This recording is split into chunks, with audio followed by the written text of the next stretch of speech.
What's good, YouTube? It's your boy 2K the God, my man Cess. Welcome to the Gods of Boxing Talk. Now, as you can see, my man Cess is back. Hey. You know what I'm saying? He was on a little hiatus, you know. Female told him he couldn't do the show no more. Nah.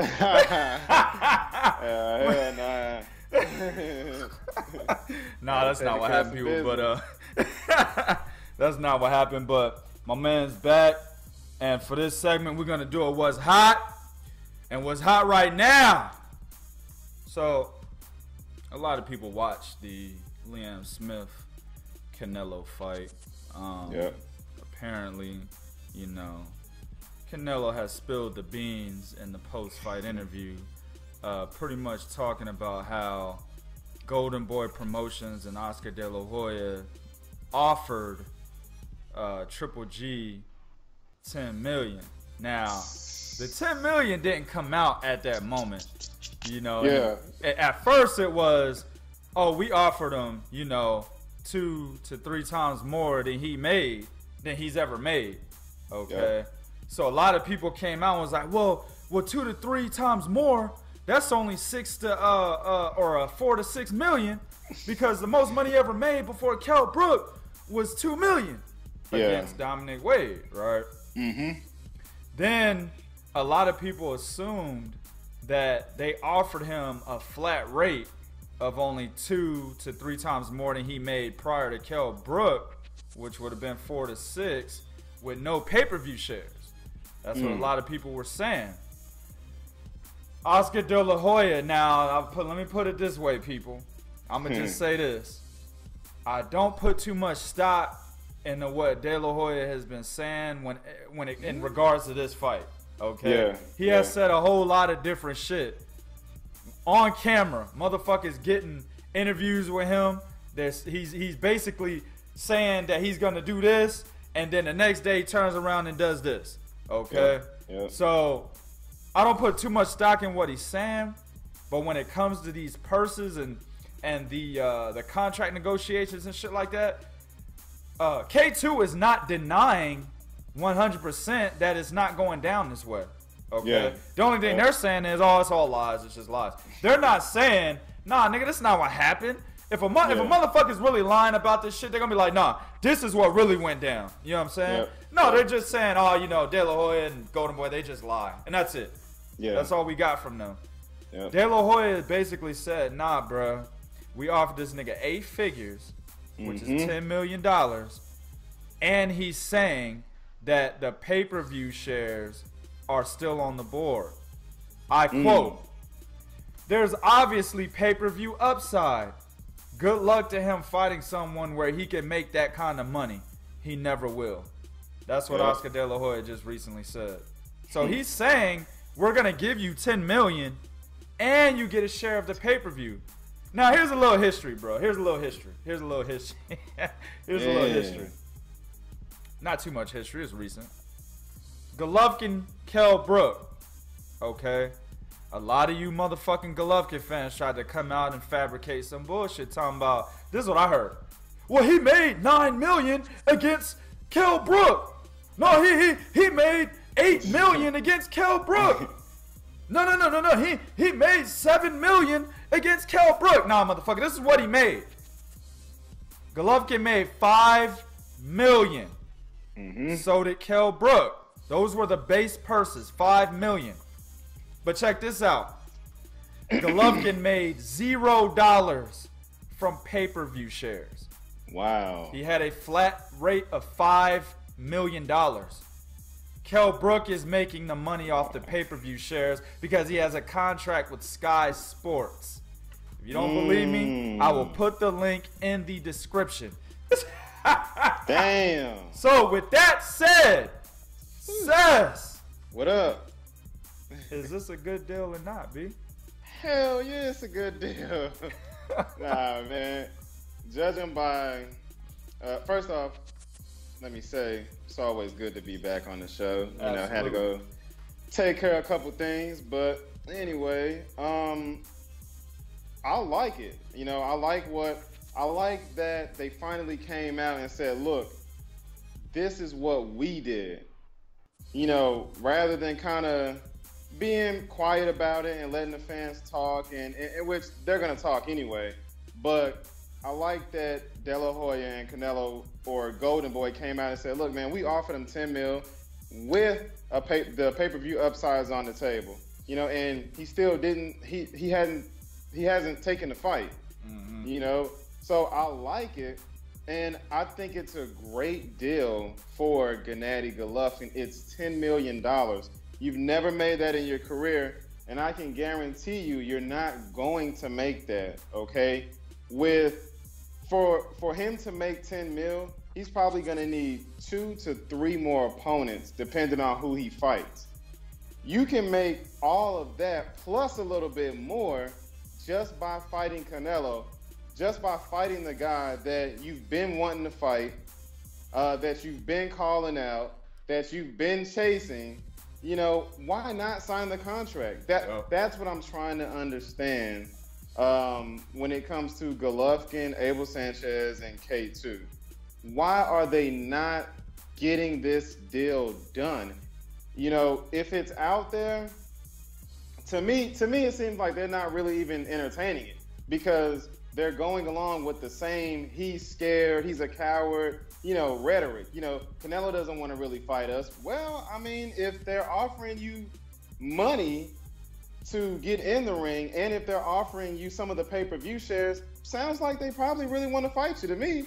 Yeah. You know, but that's the thing with Golovkin. That's the reason why I've been so critical on him. The one thing that I am going to give Canelo full props on is when he came out and he said, who has he fought? Who's on his resume? Right. What warrants him getting a 50-50 split, or whatever type of a split that they're trying to negotiate? What warrants him getting that? What opponent on his resume warrants him getting even close to what I'm getting? Right. You know, nobody. He has nobody on his resume. I understand his star power. I understand that, but at the end of the day, when you talk about pay-per-views, guess what? The people want to see you, but they don't want to pay to see you. Absolutely. That's Gennady Golovkin's problem, okay? Everybody will tune into HBO. He'll do a million views on HBO, 1.5 million, or whatever the case may be. His sole pay-per-view appearance was with David Lemieux. He did 100, I think, or what, around 150,000 views. That's horrible. That is horrible. So when that's all I have to go off of, guess what you got to do when you come to that negotiating table? You got to close that mouth, man. They're giving you, like I said, a base amount of $10 million. Now, I don't know what the percentage of the pay-per-view proceeds could be. It may be 10, it may be 15. I'm not going to sit here and say that it's anywhere near 40 or 50 or 60. I won't say that, because overall, Canelo is the bigger draw. And he's the bigger draw. Like, when it comes to those fucking pay-per-view numbers, he's the bigger draw. So, man, when you're negotiating, you have to concede some things. You have to accept some things, okay? One of the first things that I notice about Golovkin and his team when it comes to picking and choosing their opponents, they pick who they can dictate to, and that's who they pretty much fight. Absolutely. The Daniel Gills, the Matthew Macklins, the Martin Murrays, those guys have absolutely no say-so when it comes to fighting Gennady Golovkin. Good point. None whatsoever. Yep. They accept the fight. K2 tells them how it's going to be, what's going to go on, and they're pretty much a fighter in every sense of the word. Like, all they're doing is getting in the ring and fighting. Yep. They're not at the table saying, hey, we want this, we want that. They're not in that position. Gabe Rosado, Dominique Wade, they're not in that position. So that's one of the biggest problems I have with Gennady Golovkin is they say people duck them, people don't want to fight them. And true enough, some people do duck them, some guys don't want to fight them. But the guys that do come to the table and say, hey, look, I'll fight you, but I want to be compensated. my man Daniel Rutherford Eugene Jacobs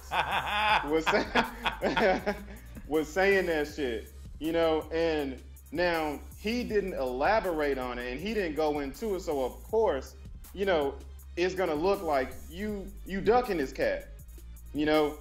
But when you go further into a lot of these negotiations, man, and you see that a lot of times these guys are probably getting, with the exception of like a Kell Brook, they're probably getting fucking 40% of anything, you know, 30% of anything, probably. I mean, they're not getting a lot of money to step in the ring with Golovkin, you know. So, and I'm gonna wrap it up right here. So when I hear Golovkin getting 10 mil plus some pay-per-view proceeds, I'm starting to question him and what his true intentions are. I keep telling people, I keep on saying it, this was never about the WBC middleweight title. It was never about that. That was a cover for them trying to get a big money fight. Okay? That's all it was. If it was about the WBC middleweight title, Golovkin would be looking elsewhere. He wouldn't even be thinking about fighting Canelo because he has the fucking belt right now. So, come on, people. Like I said, it was never about that, okay? When you stack up the names, when you look at the list of names that he was going against for that title, and when you look at a lot of the things that he did, and a lot of the step aside things he did, a lot of the, you know, not immediately calling for the belt when the timeline was up, okay? You got to look at that, man. It's always been about the money, and here the money is, and Golovkin, it seems, possibly misplaced his pen. Now, good point. My bad. I like that. I like that at the end. Check this out, man. See, a lot of, I mean, you see a lot of people with a lot of excuses already on deck for Canelo. I mean, I'm sorry, Golovkin. I've seen, well, Golovkin has a huge Asian fan base, and he makes a lot of money, you know, back in his country and an Asian country, blah, blah, blah, yada, yada. Yeah. So they're basically saying $10 million ain't shit to Golovkin. Okay. Then I've seen, well, what if it really is the 90-10 split that De La Hoya was talking about when they first went into negotiations about this fight? What if it's really 90-10, you know, Canelo's guaranteed 90 million and Golovkin's getting 10. I was like, people, ain't nobody in the history of boxing been guaranteed upwards of 90 million, with exception to none other than Mr. Floyd Mayweather, because of the pay-per-view numbers that he generates. Canelo is not generating Floyd Mayweather pay-per-view numbers, bro. So they're not gonna guarantee Canelo 90 million. At the most, Canelo will probably be guaranteed somewhere like 16, maybe 14 million. It might not even be that big of a difference. He might only be getting 10 million as well. Okay? I mean, I did some research, man. Against Amir Khan, Canelo only got guaranteed 3.5 million. Amir Khan got 2 million. Okay? Against Miguel Cotto, Cotto got 15 million. Canelo got 5 million. Okay? And this is the big one right here. Against Floyd Money Mayweather, Mayweather was guaranteed 41.5 million. Canelo, 5 million. Wow. Now, you see the difference in chunk there? The reason is because, and let me add to this. With the pay-per-view revenue, Canelo banked an extra 4.3 million. Okay.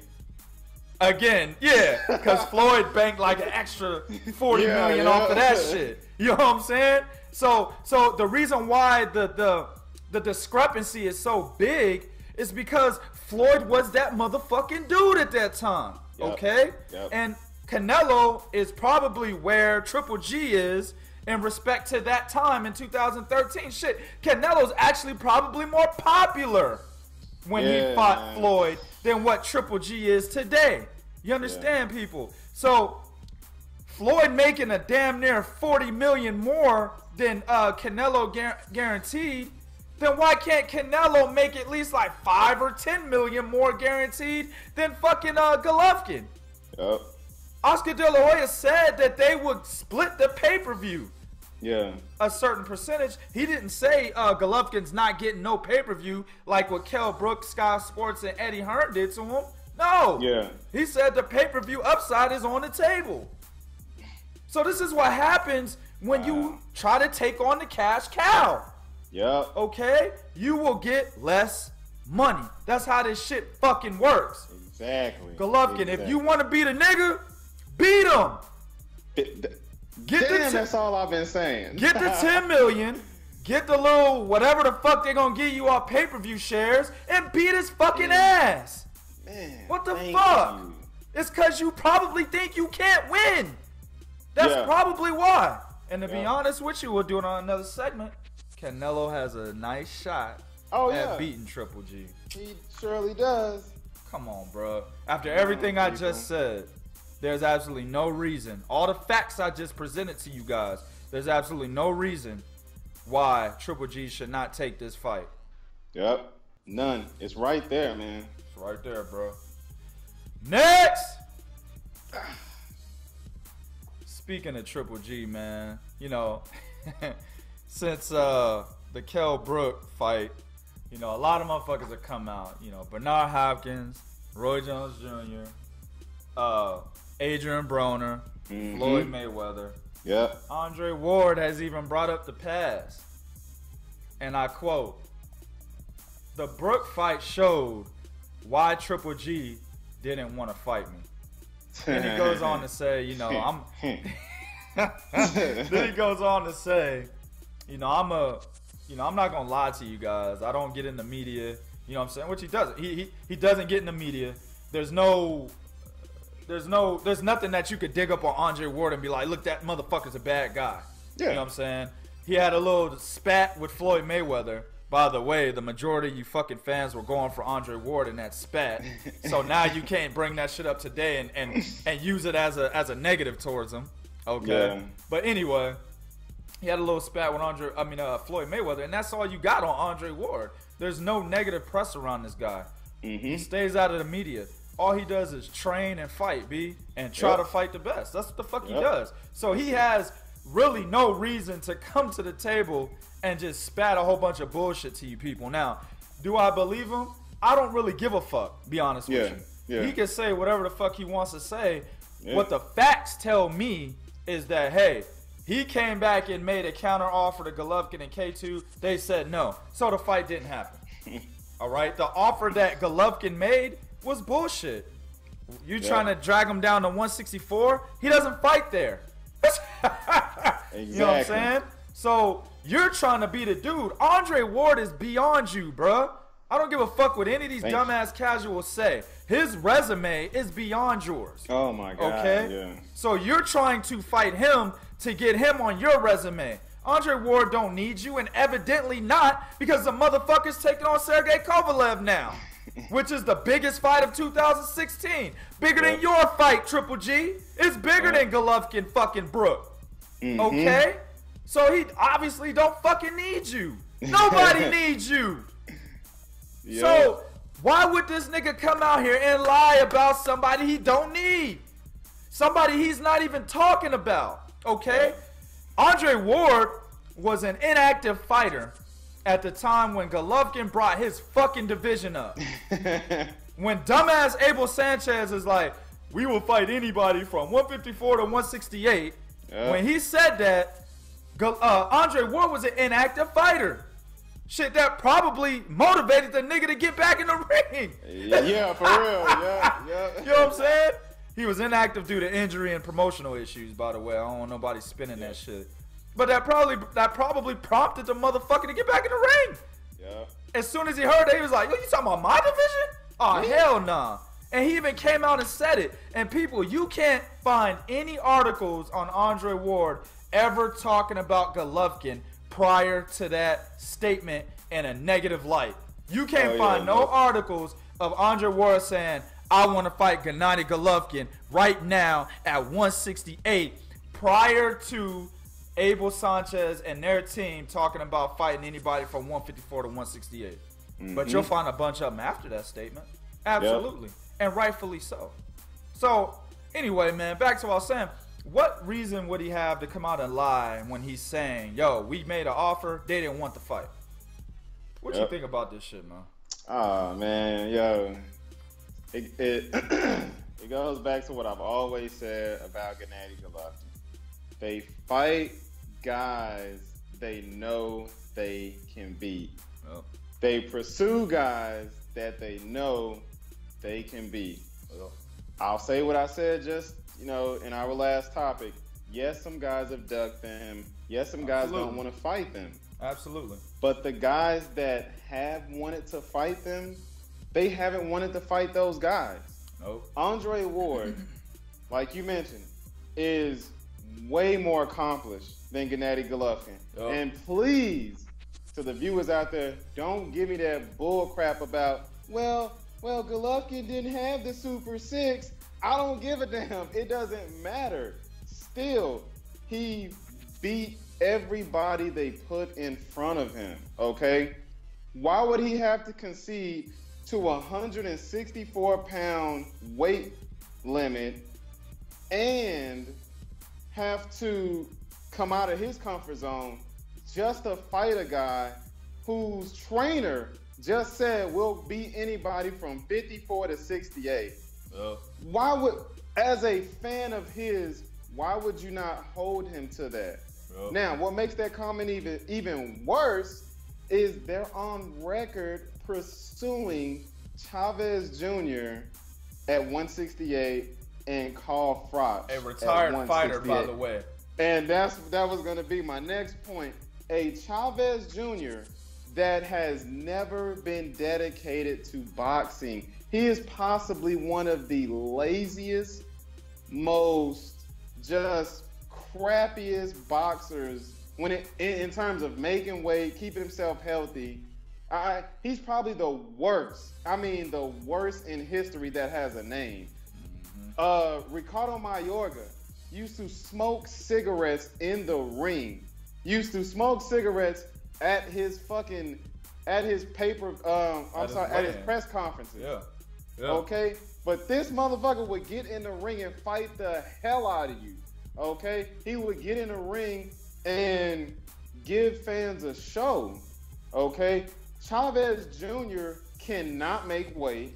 Okay? You guys already know his story. Okay? Yeah. And then you want to fight a retired Carl Froch, a guy who's mentally left boxing.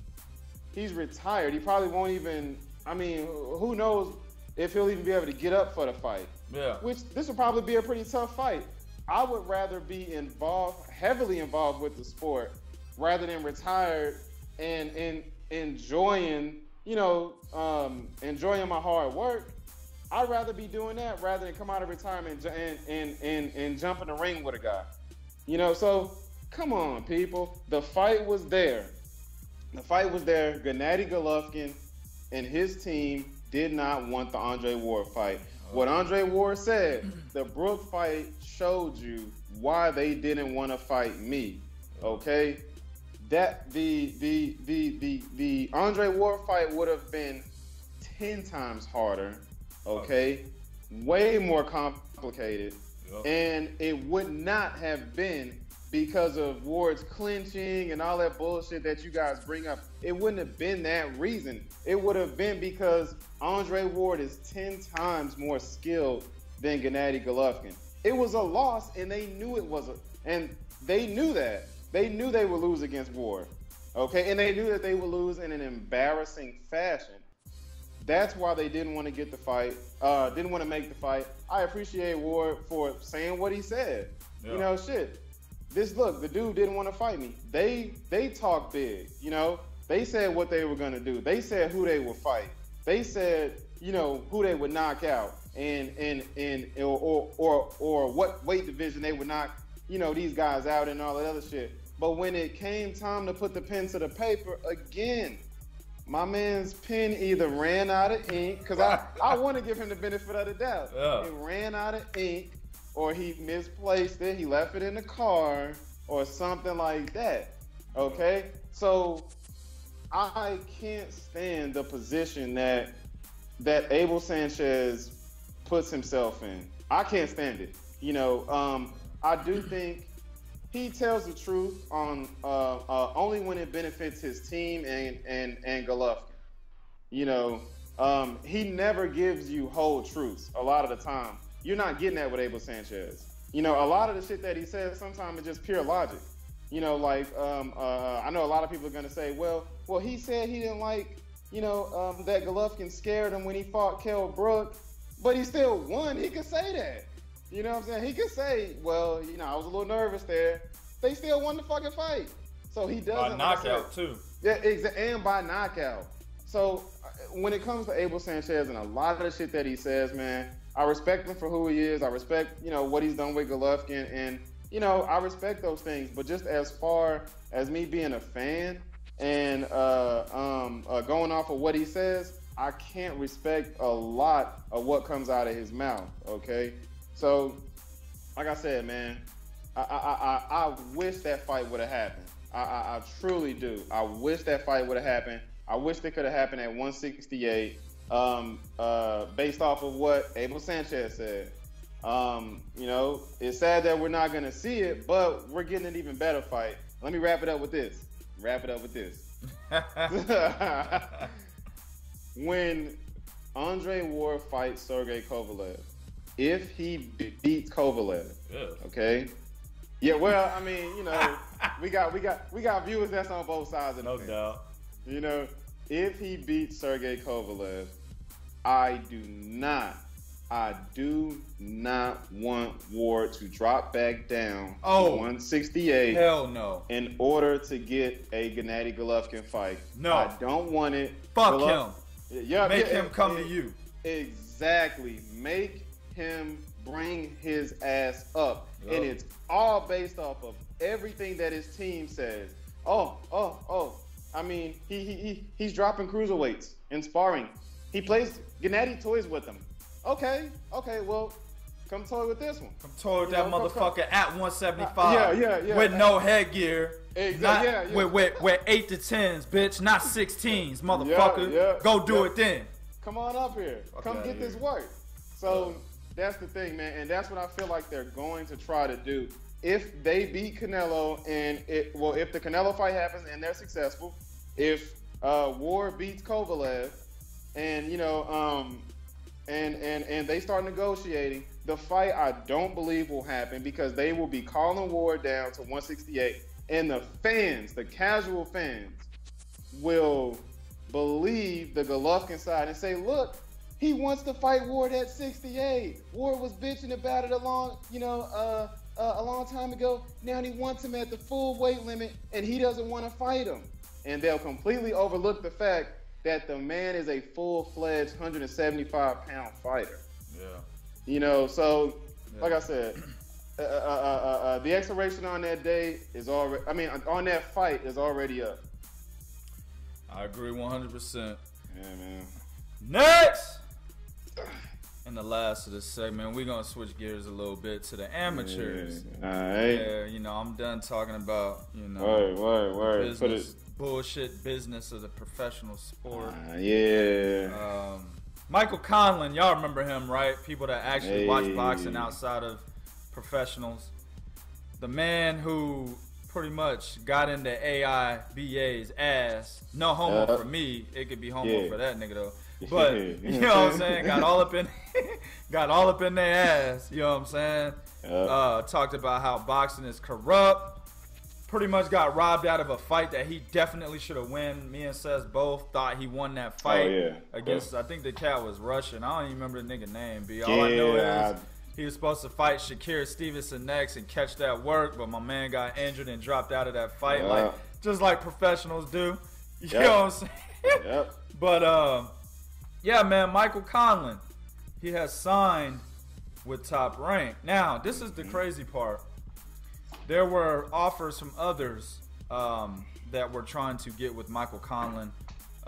Names like the Money Team had thrown their names in the pot. Floyd Mayweather Jr.'s promotional company. Me personally, man, about this signing, maybe I'm reading it too hard. I think that signing with Top Rank, just based on what he's going to be going into the professional ranks as, which is a bantamweight, I don't think that was a good move, because Top Rank is known for only putting up matchups with guys within their stable. Now, we do understand that Top Rank is trying to end the war with Al Heyman and is possibly trying to get this Manny Pacquiao-Jesse Vargas fight on Showtime. I'm not sure if they actually did on that. YouTube, help us out, because I haven't really, be honest with you, I'm not looking at Manny Pacquiao news for a good reason. You know what I'm saying? He's not fighting anybody I want to fucking see fight. I'm not really paying too much attention to Manny Pacquiao. I'm too busy trying to get other guys that deserve the spotlight, like Alexander Usyk and some of the smaller guys. They deserve more of the spotlight than fucking Manny Pacquiao right now. So I'm not sure if they actually signed on with Showtime for that Pacquiao-Vargas fight, but nevertheless, that's just something that Bob Arum was trying to get done since HBO dropped Pacquiao. But still, even the war has not ended yet. There has been no, how can I say, multiple cards put on with Al Heyman or maybe Golden Boy. I mean, it's still Arum putting on fucking fights with his fighters in his stable. And there really aren't any. If you go on toprank.com or wherever the fucking website is and you look at their stable of fighters, there aren't any bantamweights signed with Top Rank. So what this tells me is they will bring Michael Conlan very slowly. They'll bring him along very slowly, probably in his home country of Ireland. A lot of fights will probably be set up in Ireland. But then you'll see him not being used. You'll see him when it comes down to fight the bigger names in the division, those fights won't be getting made because he's with Top Rank. Now, one thing that can happen, and at bantamweight you got Shinsuke Yamanaka, the guy that just knocked out Anselmo Moreno this past weekend. He's the top guy at that division.